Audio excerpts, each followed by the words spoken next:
Primero hay que considerar que sí hay un mayor nivel de acceso a crédito, pero tampoco es que el dinero te lo regale o que nunca lo tengas que devolver. Es muy fácil llenarse de costos fijos. O sea, imagínate que tu nómina cuánto cuesta, que tus rentas cuánto cuestan, que la publicidad cuánto cuesta. Tan sencillo como que también compramos muchas cosas que quizá no son indispensables. Y resulta que 3, 4 meses después ya no lo estás usando. El consumismo también llega a niveles de negocios, no nada más a niveles personales. No sabemos diferenciar los ingresos de la empresa contra los ingresos personales y entonces revolvemos. Pues es bien tentador irte a la agencia, sacarte una camioneta o un automóvil nuevo. Se te antojan esas cosas porque las ves tanto en la calle, hay tanto bombardeo mediático de compra, compra, compra y empiezas a comerte la utilidad, la rentabilidad de la empresa.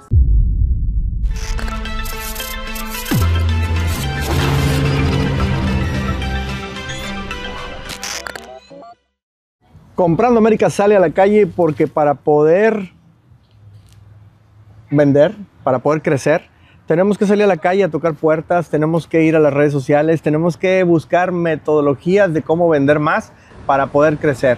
Y ese es uno de los problemas, Diego, el reto de crecer. Estaba encontrándome unos datos bien interesantes, pero tenemos que desmitificar el hecho de nada más porque abriste una empresa en Estados Unidos o nada más porque compraste una, vas a crecer y ya vas a vender increíblemente y siempre vas a estar creciendo. No es así. No es así.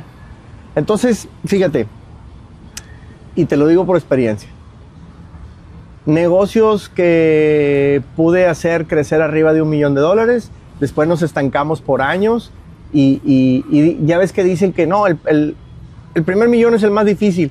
Tengo mis dudas, porque creo que el primer millón lo puedes alcanzar casi tú solo en ventas.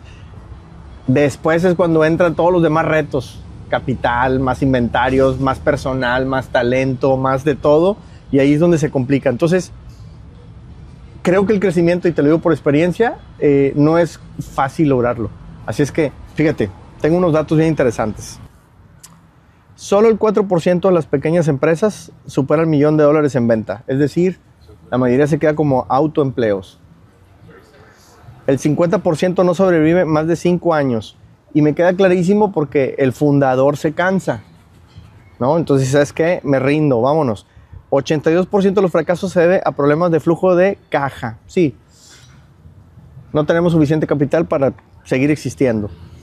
Y más del 50% de los dueños reporta trabajar más horas que el año anterior. Que el año anterior. Me sentí bien identificado porque uno dice, me voy a independizar para trabajar menos. O voy a poner mi negocio para trabajar menos porque como empleado ya estoy cansado. Pues no.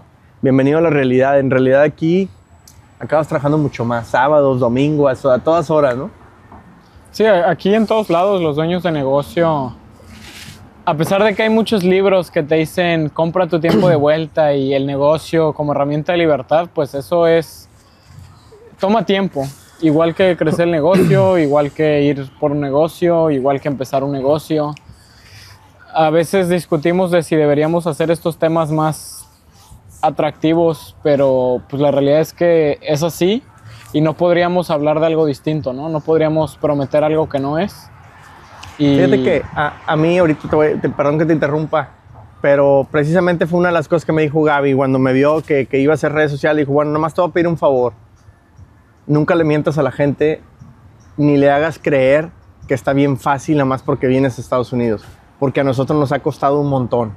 Tenemos varias empresas que venden más de ese $1 millón que tenemos aquí marcado como una estadística importante, pero no ha sido nada sencillo. Y una vez que lo pasas, mantenerte y llevarlo al siguiente nivel es complicadísimo. Implica muchos factores. Entonces, pues no es lineal el crecimiento. Y no siempre vas a estar creciendo. Hay años que te vas para abajo. Hay años que te estancas. Entonces, ¿cómo seguir haciendo crecer? Porque lo que te funcionó hace 10 años es difícil que te siga funcionando hoy. Porque el mercado está cambiando. Y un punto bien importante que muchas veces no tomamos en cuenta. Los competidores también reaccionan a tus acciones. Si bajaste el precio, ellos también van a bajar. Si pintaste de color verde la ventana, ellos también la van a pintar verde o se inventan otro color. El caso es que la competencia, al igual que tú, está viendo cómo vender más. Es un mercado dinámico. Entonces, el trabajo de diferenciación tiene que ser constante. Si ya lograste crecer un poquito más con esta diferencia, bueno, disfruta el momento, pero a la vez piensa en cómo le vas a hacer para ir por otro más. Alguna vez escuché decir que los negocios es como andar en bicicleta, siempre tienes que ir adelante. Pararte o ir para atrás es caerte. Y creo que es muy cierto. Y también el otro punto es que los dueños de los negocios pensamos que nos merecemos ya disfrutar. El mercado no le importa si mereces o no mereces, te va a quitar tu nicho, tu segmento, tus clientes, tus ventas, si no continúas empujando. Tenemos que encontrar el cómo continuamos. Y hablando de retos en el crecimiento, traíamos por ahí la estadística de que las empresas pequeñas en Estados Unidos traen en promedio un 30% de rotación de personal, lo que, pues digamos que dificulta este proceso de escalamiento donde primero las ventas las haces tú, pero luego alguien más te tiene que ayudar. Entonces, hablábamos en un podcast anterior el tema de cuántos negocios no detectamos con oportunidades que nacen de la falta de personal. Entonces creo que independientemente de que hay industrias donde está muy marcada esa escasez, me atrevería a decir que en términos generales en Estados Unidos, en todas las industrias se vive un recorte de personal, o no sé si tú me dirías que la tienes muy fácil para encontrar personal calificado y retenerlo para todos tus negocios aquí. Fíjate que la semana pasada tenía una reunión con mis socios en una de las empresas y yo les decía precisamente eso, que yo he visto un gran cambio, que pues obviamente yo soy de los 70s, de los 80s, de los 90s. De cierta manera, tú como patrón le hacías un favor a la gente al crearle un empleo. Y yo le decía a mis socios ahora, esto ya cambió. En realidad ahora ellos nos están haciendo el favor de trabajar con nosotros y tendríamos que pensar en qué es lo que le estamos ofreciendo al trabajador.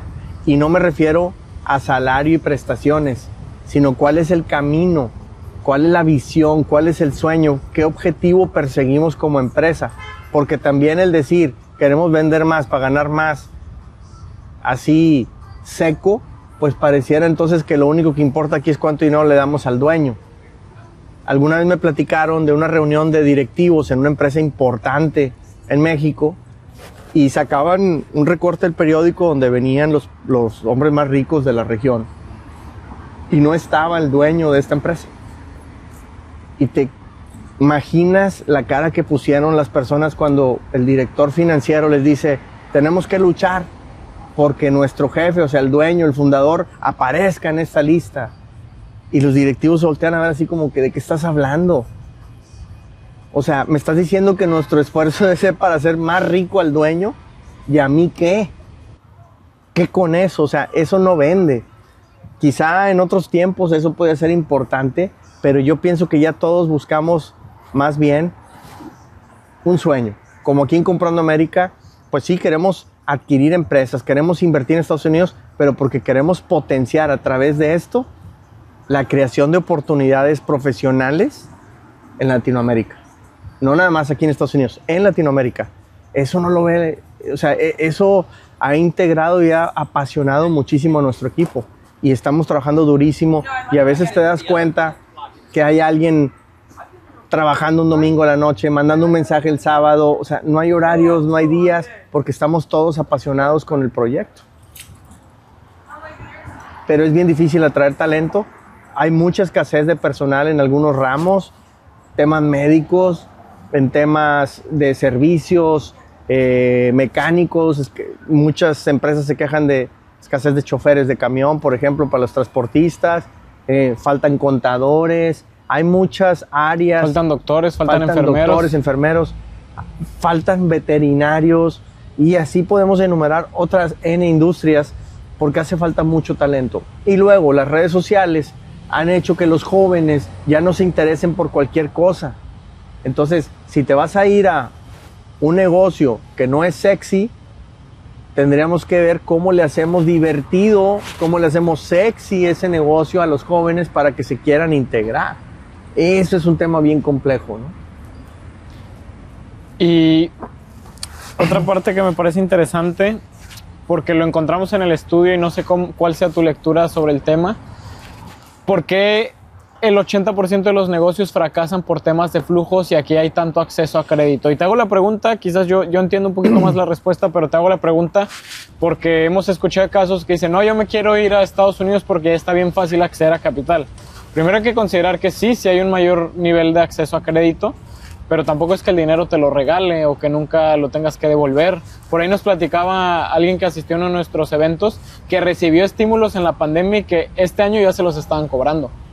Claro. Entonces, ¿por qué en un país con acceso a crédito tan accesible, que eso les parece muy atractivo a mucho inversionista latino, de todos modos las empresas enfrentan problemas de flujo de caja? Porque es muy fácil llenarse de costos fijos. O sea, imagínate que tu nómina cuánto cuesta, que tus rentas cuánto cuestan, que la publicidad cuánto cuesta. Y tan sencillo como que también compramos muchas cosas que quizá no son indispensables. Yo he pecado muchísimo de hacer compras para la empresa de no, voy a comprar esta máquina, o voy a comprar esta computadora, o voy a comprar esta impresora, o voy a comprar estas cosas. Y resulta que 3, 4 meses después ya no lo estás usando, pasa de moda. El consumismo también llega a niveles de negocios, no nada más a niveles personales. Y también el otro tema es que nosotros como negocios no sabemos diferenciar los ingresos de la empresa contra los ingresos personales y entonces revolvemos. Entonces, ¿qué pasa? Cuando la empresa empieza a crecer un poco y te empieza a ir bien, pues es bien tentador irte a la agencia, sacarte una camioneta o un automóvil nuevo como el convertible que está aquí. Pues obviamente que se te antojan esas cosas porque las ves tanto en la calle, hay tanto bombardeo mediático de compra, compra, compra, te emocionas, empiezas a adquirir cosas que no necesitabas, que no estaban todavía a tu nivel y empiezas a comerte la utilidad, la rentabilidad de la empresa. Y como te decía al principio, yo creo que cuando nosotros como dueños, además, nos mareamos un poco porque ya vendemos tal cantidad, no hacemos bien las cuentas y al final del día, pues sí tienes acceso a mucho crédito, pero también te puedes enfermar de tanto endeudamiento, ¿no? Entonces yo ya estuve en 2008 muy cerca de quebrar. ¿Por qué? Porque me soltaban tanto dinero y todo lo invertía en refacciones y trae más piezas y importemos componentes de China y traes contenedores basado también en los supuestos márgenes que tenía, pero yo nunca pensé en el costo de la administración del inventario, el espacio, la gente, el tema financiero y cualquier tema de caída de ventas, no tenía después cómo pagar. Entonces no es nada sencillo y es muy fácil, aunque tengas el acceso, pues sobreendeudarte y tener después esos pagos mensuales que van mermando el flujo. Que te van mermando muchísimo el flujo y que lo tienes tan comprometido que luego si las ventas no dan, pues obviamente empieza a haber muchos problemas. Claro. Ahora, resuélveme esto porque nos lo han preguntado mucho. ¿Qué tan viable es que yo tenga una inversión en un negocio en Estados Unidos? Sé que va a variar según el caso, pero en términos generales, ¿qué tanto me va a necesitar mi negocio aquí? Porque después hay gente que nosotros hacemos mucho esa distinción entre una cosa es vender en Estados Unidos y otra cosa es tener una operación en Estados Unidos, pero ¿qué tanto va a requerir del dueño? De nuevo, entiendo que varía mucho según la industria, según la madurez del negocio, procesos, etcétera. Pero ¿es viable para alguien tener una inversión y estar allá esperando recibir los dólares o va a requerir que pongan un pie en Estados Unidos? Hablando sobre todo de empresarios e inversionistas latinos, independientemente de si el formato es me llevo mi negocio o compro un negocio. ¿Qué tanto me va a requerir aquí esa operación? Buena pregunta. Va a depender del tamaño del presupuesto. Si tu presupuesto es corto para gastos fijos, nómina, para poner un gerente o 2 gerentes o etcétera, pues sí vas a tener que actuar mucho tú. Si te duele mucho la nómina porque como es muy cara de este lado, pues vas a querer hacer más cosas tú para ahorrarte. Por otra parte, tú puedes decir, es que yo nomás soy inversionista. Bueno, hay que analizar para que en los presupuestos se tome en cuenta que hay que poner a alguien que haga las veces de dueño. Siempre va a haber la figura de un gerente o de un director en una empresa, dependiendo del tamaño, pero siempre se requiere alguien a un nivel supervisor, a un nivel gestión. Entonces, pues eso tampoco es barato. y tenemos que considerarlo.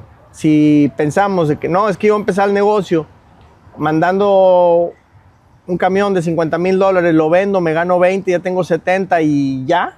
Y todo desde acá, desde mi casa hasta allá. Siempre se necesita alguien de confianza, ¿no? Que te ayude. Entonces ese alguien va a tener un costo. Entonces, si es viable ser, digamos, un inversionista pasivo y recibir ingresos, pues nada más se tiene que considerar que haya una figura de alguien que haga las veces de ese dueño. Y si no, pienso que como todo negocio, no va a ser la excepción, pues sí tendrías que estar participando. Ahora, ¿tú le dirías a alguien que es viable para él o ella venir a hacer negocios con poco dinero a Estados Unidos? ¿O dirías que ya pensar en la Liga de Estados Unidos, independientemente del rubro, ya es un juego más, como dicen algunos, de niño grande, en el sentido de que mi punto de partida siempre es un punto de capital mayor que un emprendimiento en Latinoamérica? ¿Qué piensas de esa pregunta que también nos llega, eh?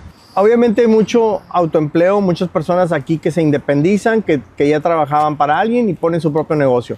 Y lo puedes empezar con muy poco porque estás vendiendo tu tiempo, ¿no? Ya no le trabajas a ahora le trabajas directamente al cliente, estás vendiendo tu tiempo. Ahí, pues, dependiendo de la actividad, pues, definitivamente creo que sí se puede. Para alguien extranjero que se va a venir para acá a través de un negocio, pues he visto casos muy interesantes en los que con muy baja inversión se logró crecer en las ventas y de esa manera se pudieron inclusive conseguir una visa de comercio en este caso. La inversión, $12,000. Entonces, me queda claro que no es poco dinero $12,000, pero tampoco es una cifra inalcanzable para muchas personas que nos están escuchando.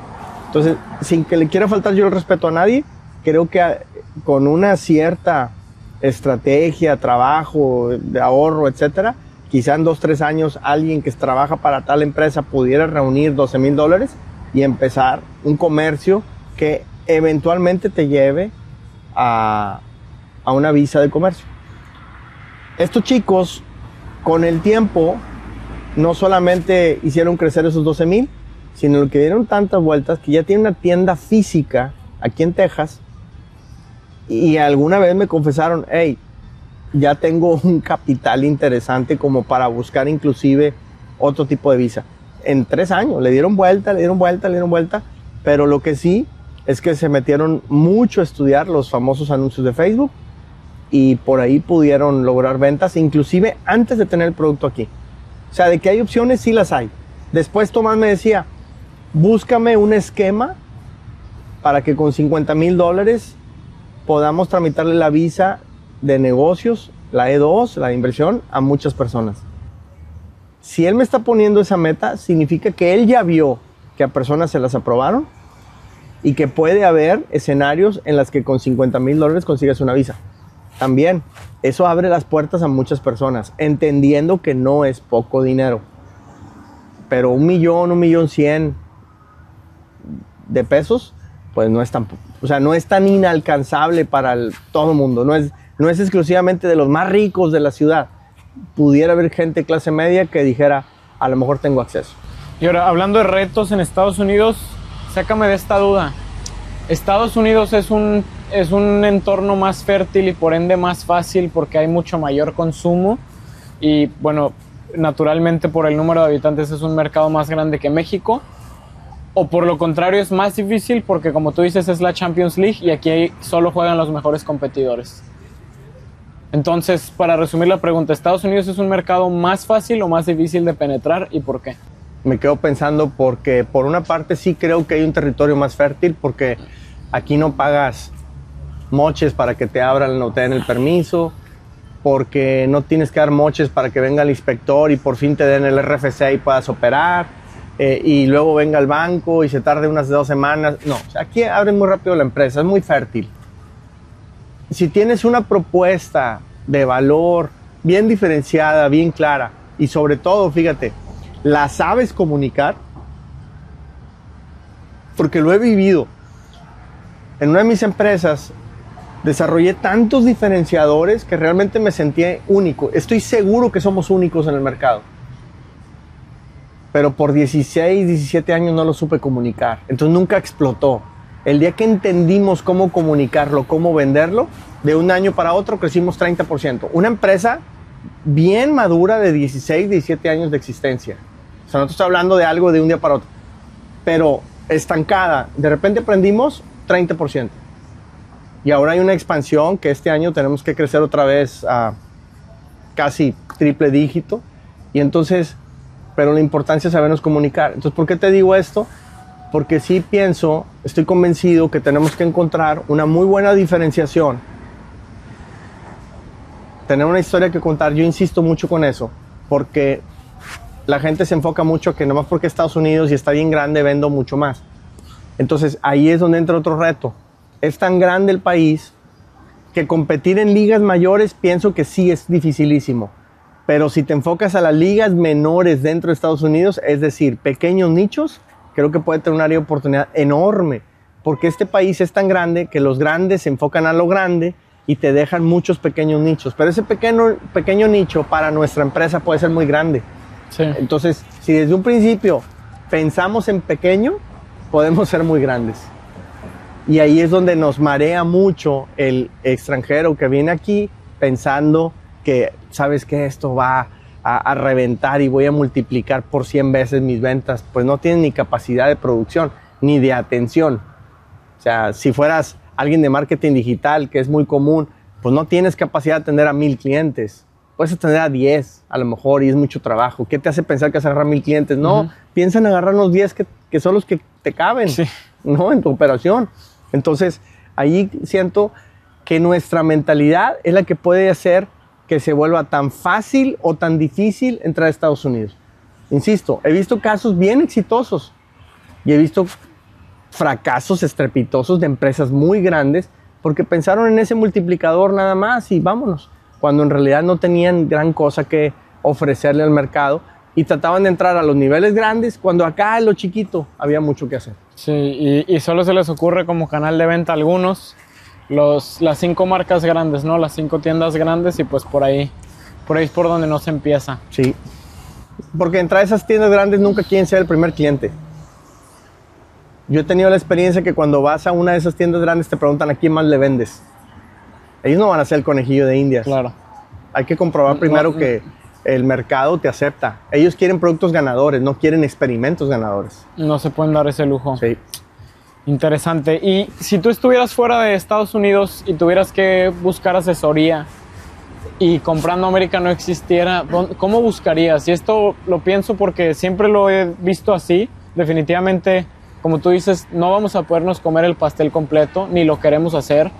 No todas las personas caben en lo que engloba Comprando América, pero sí creo que hay mucha gente que está, independientemente de eso, buscando información, buscando asesoría, y ante la nefasta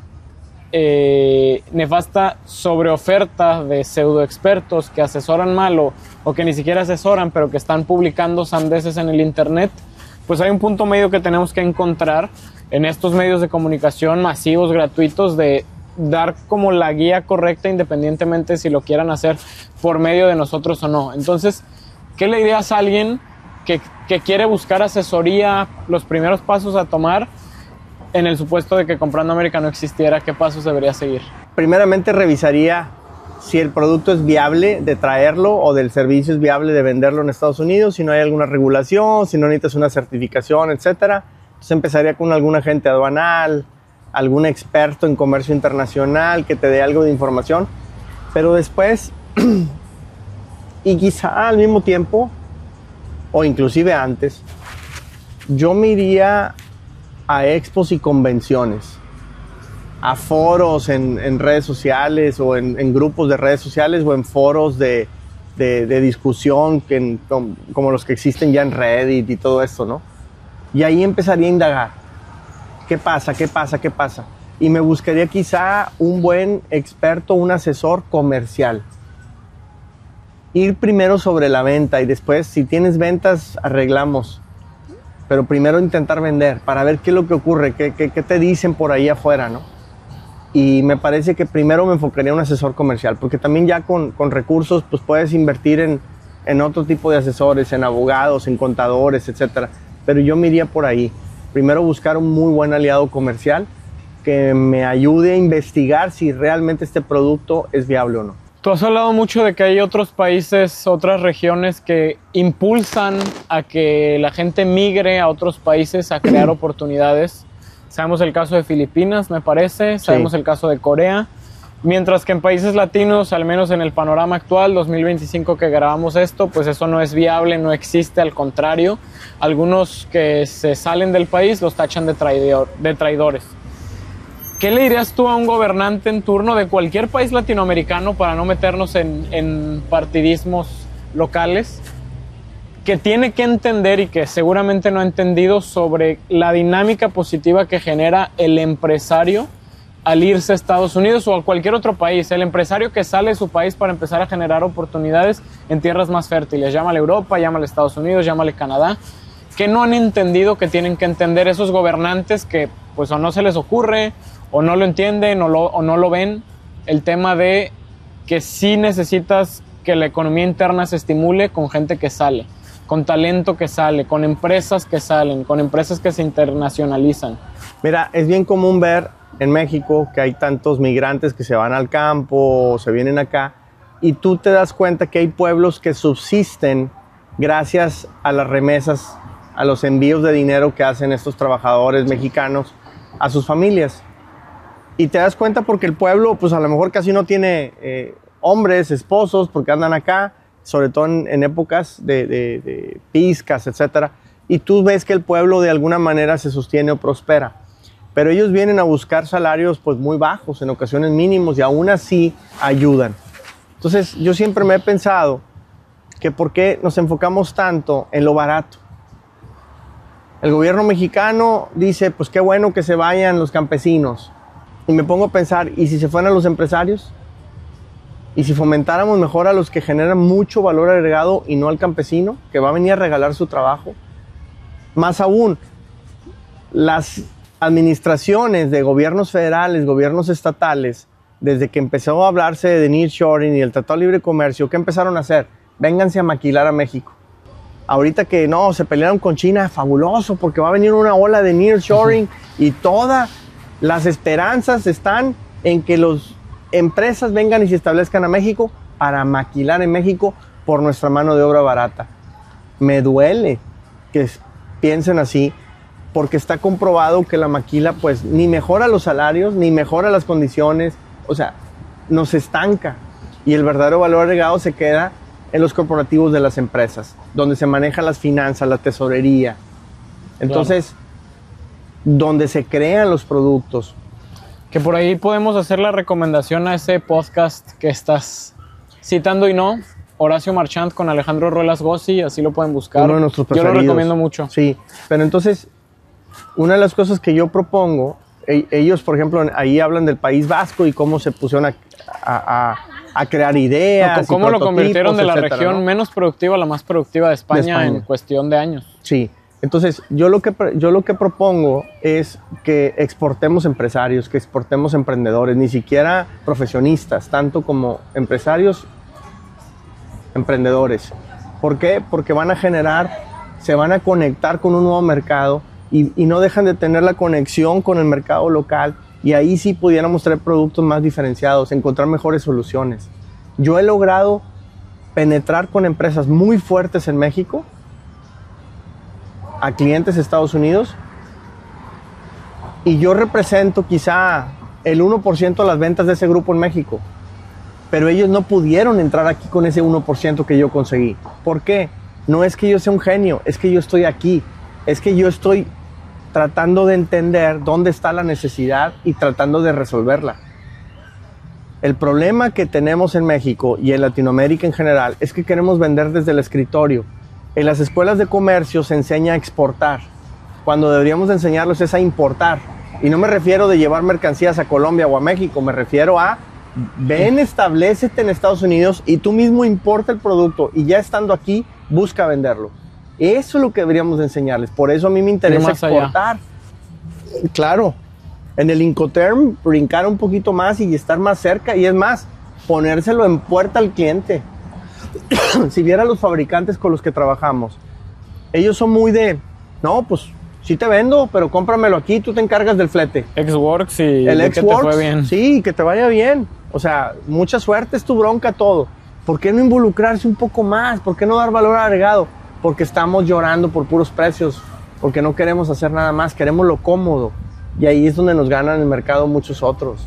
Entonces, yo pensaría que los gobiernos, lejos de estar incentivando el, por favor, Elon Musk, pon la fábrica de Tesla en Nuevo León y te regalo casi creo que todo, ¿no? Casi creo que llévate a mi vieja si quieres. O sea, pues no. O sea, ¿por qué mejor no llevamos estas empresas a que vayan a ver toda la cadena de medianas y microempresas, a ver qué le podemos ofrecer para vender, pero en Estados Unidos? No para ir a maquilar a México. No, quédate con tu planta, pero cómprame productos, cómprame servicios. ¿Qué te puedo ayudar yo desde acá? Y después, si lanzamos una camada de empresarios mexicanos hacia Estados Unidos y que desde aquí ellos estén viendo oportunidades, creo que se puede lograr bastantes cosas. El otro día un amigo me decía, oye Edmundo, vamos a asociarnos para vender productos de marketing digital. Y yo, pues tú tienes tu agencia. Sí, pero estoy fuera de Estados Unidos. Y aunque voy a vender servicios digitales, la gente quiere ver a alguien. Entonces siempre necesitas tener presencia, porque si no, no lo vendes. ¿Y quién te gana? Pues el que va. Y así yo conseguí ventas yendo, viajando, tocando puertas, pero físicamente. Sí, haces el contacto digital, pero llega un punto en el que la persona quiere hablar con una persona. Y más los tickets que quiere vender tu amigo, que ya sé quién hablas. O sea, llega un tamaño de proyecto, de pedido, de contrato, como lo quieras llamar, que pues no va a ser, si te vendo un contenedor de $150,000 y acá ando en Michoacán, ¿no? Totalmente.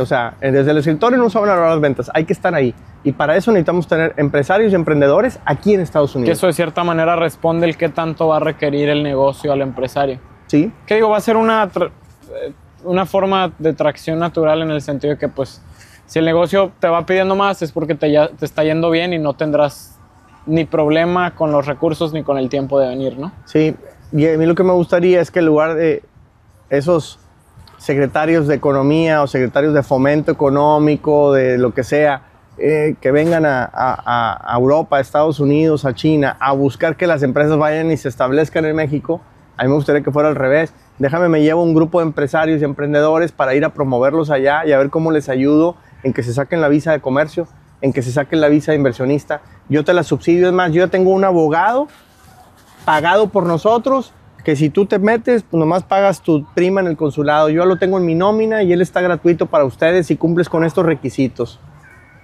Imagínate. A lo mejor es mucho soñar, pero definitivamente... Ese tema me parece interesante para ir a hablarlo con grupos de empresarios que bueno, te han llegado invitaciones, la gente está un poquito apretada, pero habrá que ver cómo hacemos el espacio para dar este mensaje que sé que resuena y sé que la gente lo entiende y a lo mejor no todo el mundo lo tiene tan claro. El caso es que la fórmula ya se ha intentado por décadas la misma. Yo no, lo que propongo es, pues intentemos otra cosa diferente. Si por la derecha no logramos mandar nunca bien el centro, pues vamos a ver si por la izquierda, ¿no?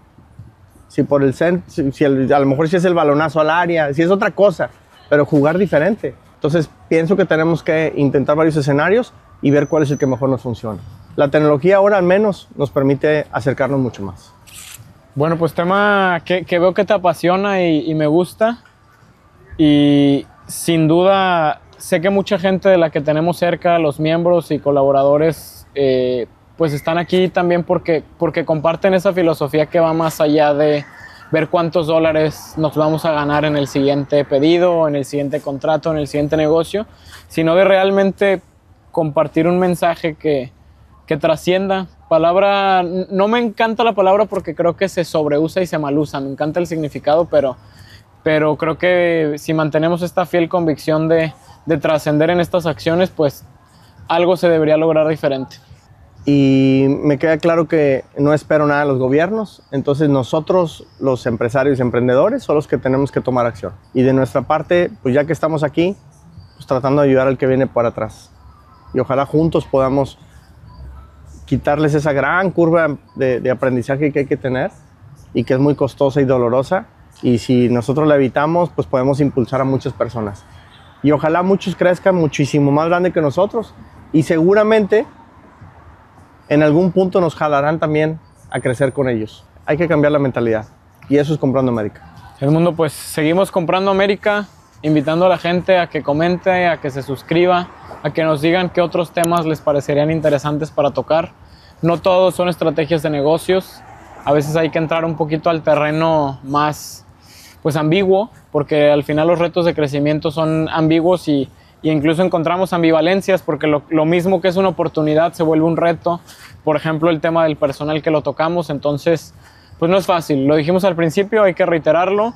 Nosotros nunca vamos a decir que el camino de venir a comprar negocios y a crecer negocios es fácil, pero pues mucho empresario que ya tuvo la madera y las herramientas para hacerlo en México o en países latinos, pues también quizás tiene más comprobado que sabrá cómo hacerlo y tiene las aptitudes para hacerlo, ¿no? Entonces, seguimos Comprando América, www.comprandoamerica.com. Y también muy próximamente voy a reiniciar mis entrevistas precisamente a conquistadores, a personas que ya migraron, que ya lograron un cierto éxito aquí en Estados Unidos, porque siento que hay que aprender mucho más de ellos. Así es que muy próximamente también reactivamos nuestro podcast Conquistadores de América. Seguimos. Gracias. Gracias.